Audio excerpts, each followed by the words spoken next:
Sir ములుగులో ఒక SI ఆత్మహత్య చేసుకున్నారు అనే న్యూస్ ఇప్పుడు చాలా సెన్సేషనల్ అయింది సార్. అయితే ఏంటంటే అది నక్సలైట్ల ఎన్కౌంటర్ వల్ల ఆత్మహత్య చేసుకున్నారని కొంతమంది, లేదు ప్రేమ విఫలం అవ్వడం వల్ల ఆత్మహత్య చేసుకున్నారని ఇలా రకరకాల న్యూస్ వినిపిస్తున్నాయి. అసలు ఆయన ఎందుకు ఆత్మహత్య చేసుకున్నారు అంటే? మనకి కంప్లీట్ డీటెయిల్స్ ఇప్పటివరకు రాలేదు. ఎందుకంటే పోలీసులు అఫీషియల్‌గా డీటెయిల్‌గా ప్రెస్ మీట్ పెట్టి ఏం జరిగిందో చెప్పలేదు. బట్ దీని మీద కొన్ని రకాల కథనాలు వస్తున్నాయి. ఆ కథనాలు ఏంటి? ఎందుకు ఆత్మహత్య చేసుకున్నాడు? ఇప్పటివరకు మనకున్న సమాచారం ఏంటి? దీన్ని బేస్ చేసుకొని మనం విశ్లేషించుకుందాం. యాక్చువల్‌గా ఏం జరిగిందంటే మొన్న సండే మార్నింగు ఎస్ఐ ఈయన పేరు రుద్రారపు హరీష్ ఈయన పేరు. ఈయన ములుగు జిల్లాలో వాజేడు పోలీస్ స్టేషన్లో ఎస్ఐగా చేస్తున్నాడు. ఈయన ఒక అమ్మాయిని తీసుకొని కారులో సండే మార్నింగు ఫెరిదో రిసార్ట్స్ అని అక్కడ గోదావరి పూసూరు గోదావరి బ్రిడ్జ్ దగ్గర ఫెరిదో రిసార్ట్స్ అని ఉన్నాయి. ఆ రిసార్ట్కి ఈవినింగ్ 7కి అమ్మాయిని తీసుకొని ఆ రిసార్ట్స్కి వెళ్ళాడు. అక్కడ రూమ్ బుక్ చేసుకున్నాడు. ఆ తర్వాత కూడా మార్నింగ్ ఏదో బయటకు వెళ్ళి వచ్చాడు. దాని తర్వాత తలుపులు తీయలేదు, తలుపులు కొట్టినా కూడా తీయలేదు. పోలీసులకి ఇన్ఫార్మ్ చేశారు. పోలీసులు వచ్చి చూస్తే లోపల రక్తపు మడుగులో ఆయన పడి ఉన్నాడు. ఆయన దగ్గర ఉన్న సర్వీస్ రివాల్వర్తో కాల్చుకున్నట్టుగా తెలిసింది. బెడ్ అంతా బ్లడ్ ఉంది. సో దీని మీద ఇప్పుడు విచారణ జరిపారు. ఎవరు ఈ రాజేష్, ఎవరు హరీష్, ఎవరు ఈ హరీష్, ఎస్ఐ హరీష్ చనిపోవడానికి ఏం కారణాలు అన్నప్పుడు రకరకాల కథనాలు వచ్చాయి. ఒకటి ఏంటంటే ఇదే పోలీస్ స్టేషన్ పరిధిలో మావోయిస్టులు ఒక 1 వీక్ బ్యాక్ ఒక ఇద్దరు ఇన్ఫార్మర్ని చంపారు. ఆ ఇన్ఫార్మర్ని, వాళ్ళు కూడా గిరిజనులు, ఇన్ఫార్మర్ని చంపిన దానికి సంబంధించి ఈయన మీద ఉన్నతాధికారులు ప్రెజర్ వచ్చిందని ఈ ఎస్ఐ మీద, హరీష్ మీద. అంటే మావోయిస్టులను పట్టుకోవడంలో, ఇన్ఫార్మర్ని చంపకుండా ఆపడంలో ఇతని ఫెయిల్యూర్ అయ్యాడని ప్రెజర్ వచ్చిందనేది ఒక విషయం. దాని తర్వాత ఈయన ఎప్పుడైతే వెళ్ళాడో అదే రోజు మావోయిస్టులు 7 మంది ఎన్కౌంటర్ జరిగి చనిపోయారు ములుగు జిల్లాలో. సో ఆ ఎన్కౌంటర్ వల్ల ఈయన మనస్తాపం చెంది చనిపోయాడు అనేది ఒక వెర్షన్ ఫస్ట్లో వచ్చింది. ఆ ఎన్కౌంటర్ పట్ల ఈయన మనస్తాపం చెందాడు. దాన్ని ఎక్స్ప్లెయిన్ చేయట్లే, ఎందుకు మనస్తాపం చెందాడు, ఈయన ఏమన్నా మావోయిస్టులకు ప్రోగా ఉన్నాడా? ప్రోగా ఉంటేనే కదా మనస్తాపం. లేకపోతే ఇప్పుడు మావోయిస్టులు బంధువులు కానీ ప్రోగా ఉన్న వాళ్ళు కూడా ఎవరు ఆత్మహత్యలు చేసుకోవచ్చు. మావోయిస్ట్ ఎన్కౌంటర్ ఈయన ఎందుకు చేసుకున్నాడు ఎవరు చెప్పట్లేదు. తర్వాత వేరే కథనాలు బయటకు వచ్చాయి. అదేంటంటే వీళ్ళ ఇంట్లో వాళ్ళకి గొడవలు ఉన్నాయని, దానివల్ల ఆత్మహత్య చేసుకున్నాడని రెండో కథనం వచ్చింది. మూడో కథనం ఇతను ఆత్మహత్య చేసుకోవడానికి ఒక అమ్మాయే కారణం అని మూడో కథనం వచ్చింది. ఈ కొద్దిగా ఆధారాలను పరిశీలిస్తే ఈ మూడో కథనం కొద్దిగా వాస్తవానికి దగ్గరగా ఉంది. ఎందుకంటే సీసీటీవీ ఫుటేజ్లో ఆయన డెడ్ బాడీ మీద ఒక అమ్మాయి పడుకొని ఏడుస్తూ ఉంది. ఆ విజువల్ బయటకు వచ్చింది.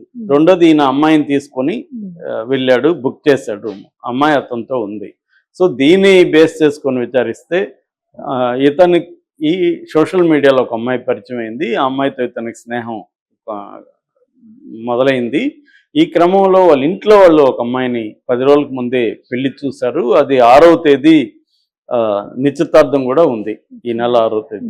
ఈ క్రమంలో ఈ అమ్మాయి ఇతన్ని హరాస్ చేయడం మొదలుపెట్టింది. నువ్వు కానీ అమ్మాయిని పెళ్లి చేసుకుంటే నేను నీది బయట పెడతాను అని వేధించడం మొదలుపెట్టింది. సో దాంతో ఆ అమ్మాయితో మాట్లాడడానికే ఈయన బుక్ చేసుకున్నాడు రూము. మాట్లాడి సమస్య సాల్వ్ చేసుకుందాం అనేది ఆయన ప్లాన్. కానీ ఈ అమ్మాయి ఒప్పుకోలేదు. ఒప్పుకోకుండా బెదిరించడం మొదలు పెడితే వీరిద్దరి మధ్య హీటెడ్ ఆర్గ్యుమెంట్ జరిగింది.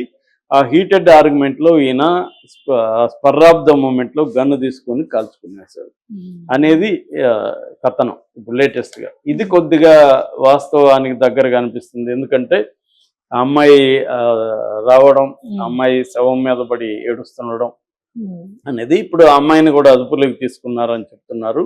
అంటే ఇది పోలీస్ డిపార్ట్మెంట్ వ్యవహారం కాబట్టి మామూలుగా వేరే వాళ్ళదైతే ఈ పార్టీకి పోలీసులు అఫీషియల్గా కథనం చెప్పేసేవాళ్ళు. పోలీసుల డిపార్ట్మెంట్ వ్యవహారం కాబట్టి కొద్దిగా ఆచితూచి వ్యవహరించాల్సి ఉంటుంది. ఇందులో మావోయిస్ట్ కోణం కూడా ఉందా అనేది కూడా వాళ్ళు ఇప్పుడు, ఎందుకంటే పోలీసులు అనేవాళ్ళు మామూలుగా ఇన్వెస్టిగేషన్ మెథడ్స్ ఎలా ఉంటుందంటే డౌట్ ఎవ్రీబడి అనేది ఉంటుంది. అంటే ఒకేసారి కన్క్లూజివ్గా కాకుండా కొంత ఓపెన్గా ఉంటారు వాళ్ళు, ముందే క్లోజ్ చేసేయకుండా కేసుని. సో ఒక్కోసారి ఏమంటే డిసెప్టివ్ రీజన్స్ కూడా బయటకు ఉంటాయి. డిసెప్టివ్ రీజన్ కన్విన్సింగ్ గా కూడా ఉండొచ్చు. అంత మాత్రాన అదేనా అనేది వేరే కోణాల్లో కూడా వాళ్ళు ఎక్స్ప్లోర్ చేస్తారు.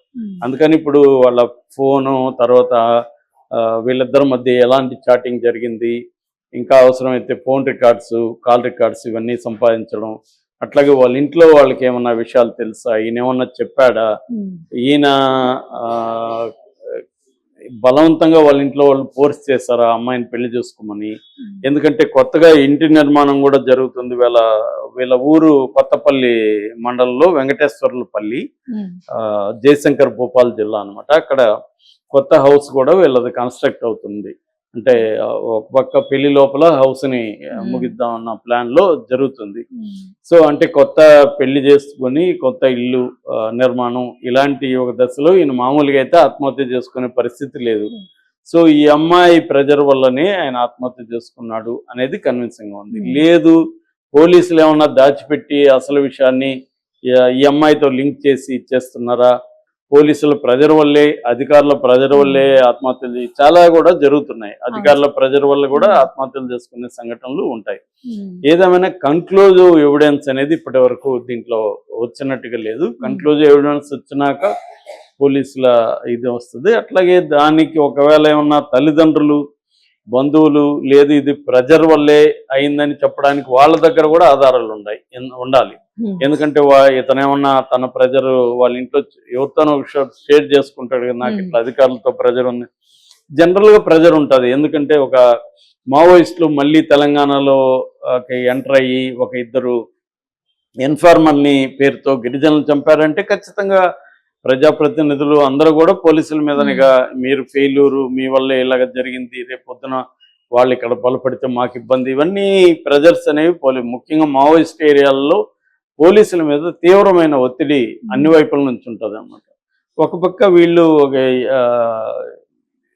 వీళ్ళకి మావోయిస్టుల మీద సింపథెటిక్ గా ఉండే పోలీస్ ఆఫీసర్లు కూడా ఉండొచ్చు.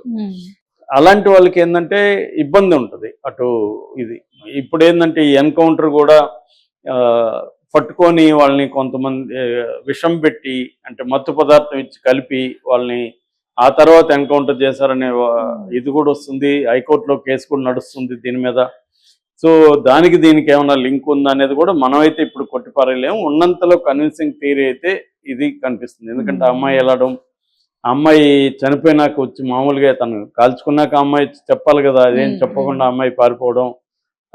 కానీ సీసీటీవీ ఫుటేజ్ అంటే ఇప్పుడు బెడ్ ఉంది అక్కడ, ఒక రూమ్ లో బెడ్ ఉంటే బెడ్కి సీసీటీవీ ఫుటేజ్ ఉంటే అది ఎలా అలో చేస్తారు అనేది ఒక వెర్షన్. సో ఇలాగ అనేక అనుమానాలు ఉన్నాయి. హోటల్లో మామూలుగా ఇప్పుడు హోటల్లో మనం గది భార్య భర్త గది తీసుకుంటే సీసీటీవీ ఫుటేజ్ అక్కడ ఎట్లా ఉంటుంది, ఉండకూడదు కదా, మరి ఈ విజువల్ ఎట్లా బయటకు వచ్చింది, ఇవన్నీ ప్రశ్నలు అయితే ఉన్నాయి. దీనికి ఇంకా సమాధానాలు రావాల్సి ఉంది. ఏదేమైనా తెలంగాణలో ఇటీవల పరిణామాలు అంటే ఒక 2 రోజుల గ్యాప్ లోనే ఒక ఎస్ఐ ఆత్మహత్య చేసుకున్నాడు, ఒక మహిళా కానిస్టేబుల్ని వాళ్ళ సొంత తమ్ముడే చంపేశాడు. అది కూడా సర్ప్రైజింగ్ అనమాట. సొంత తమ్ముడు చంపేయడం కనుక దాని వెనక కూడా ఆస్తి గొడవలు ఉన్నాయని చెప్తున్నారు. ఎందుకంటే ఆమె హైతనగర్లో శ్రీకాంత్ అనే అతన్ని ఈమె పెళ్లి చేసుకుంది. ఈమె పేరు నాగమణి, కానిస్టేబుల్, లేడీ కానిస్టేబుల్. ఈ మధ్యన ఆమెకి జాబ్ వచ్చింది. వీళ్ళిద్దరికి ఎప్పటి నుంచో పరిచయం ఉంది.